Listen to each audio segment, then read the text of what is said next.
Episode 6 The Second Language. Hi, friends. Chimpanzees are deeply adept at the second language. Here's what you find when you Google, "Why do primates groom each other?" Chimpanzees use grooming to reassure each other.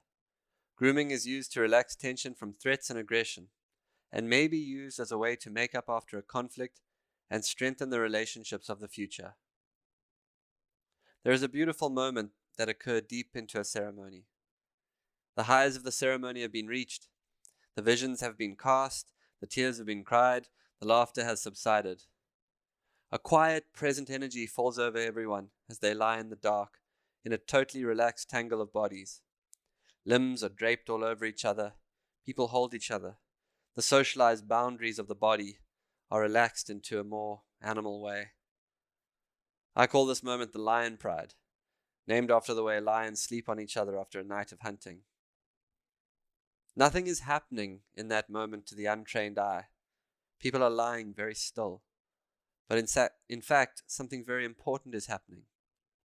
Everyone is learning the second language. There is a wonderful native myth about La Mariposa, the butterfly woman. The butterfly woman is a medicine woman, and one of her great gifts is that she can unself-consciously touch everyone. That is her medicine, unself-conscious touch. The second language of the village is the language of the body. The second language occurs as the group lets go of the socialized patterns of the society. All of the rigid polarities of men and women, attraction, professionalism, ageism, give way to a more human and simultaneously natural way of being.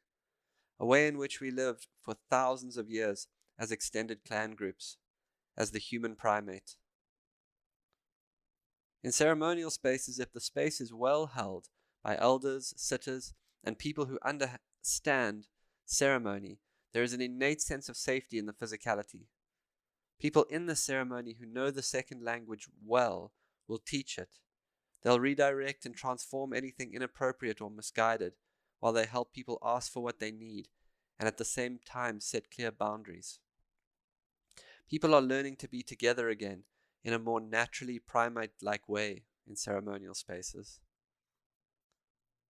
In groups of people that have ceremonied together for a long time, there is a deep affection and a lot of totally non-sexual physical contact. The feeling in a group that's been together for a long time is the opposite of the feeling of innate awkwardness that you find at, say, for example, the first day of a business conference. Learning the second language through ceremony expands our circle of affection and support. It allows for a flow of masculine and feminine energy. When people touch each other, energy moves. And you have to ask yourself, when did places for physical contact become so tightly constrained in our society? In certain instances, when it comes to acts of healing, words can in fact be a limitation. Recently, an 80-year-old woman came to a ceremony I was sitting for.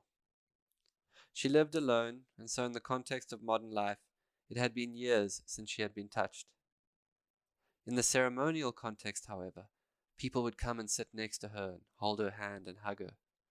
They were drawn to her elder energy.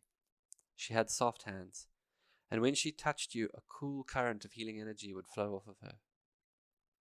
The healing that she both received and gave that night was way deeper than anything that could be spoken. It was more of a transmission of codes from nervous system to nervous system. All night she sat quietly in the second language, in a conversation much deeper than words. On another occasion, I worked with a woman who, although she had done years of talk therapy, could not cry. In the ceremony, a man the same age as the brother she had lost came over to her, sensing the blockage in her, and asked if he could hug her. Hesitantly at first, she said yes. He held her for a long moment, and then he held her some more. And quite suddenly she broke. She sobbed and sobbed, moving years of blocked grief. Part of letting go was that she needed something to let go into, and that's what she found in that moment. A container that could physically, literally hold her that she could release the grief into.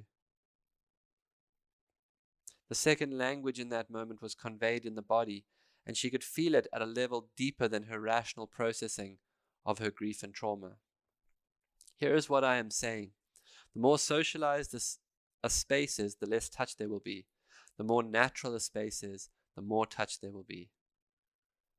The World Village seems to be a movement towards a more natural way of being, a remembering that we are people, but we are natural beings that naturally need touch. The language of touch is a healing language. It's a critical component of village making. And I understand the scope of inbuilt taboos in what I'm saying. We live in a time of so many revolutions, awakenings, and liberations and polarities. We're a society holding so many collective shames and traumas and suppressions, which is why I offer this as a point of discussion to the people of the village. Certainly the second language is a learnt language, and we live in a world where there are so few people who know how to teach it. So we will have to teach ourselves again. You might ask yourself, what do we do with that? Well, here is what I would offer as a place to start. Begin with a discussion about the second language with your close friends and community. Agree to learn together. Remember, awareness is always a beginning to transformation. One way to start is to become very focused on being as physically comfortable as you can be in every moment. Ask yourself, what would feel the best physically in this moment? Check in with yourself and ask specifically for what you need if you want more physical contact. For example, would you hold my hand? As you learn together, use I need space when you do. Simple boundaries are helpful. Use sacred plants as they certainly teach naturalness. Listen, feel, and ask. Take nothing personally. Lighten it all up. Learn the second language. This is Road Dog from Austin, Texas. Find the others.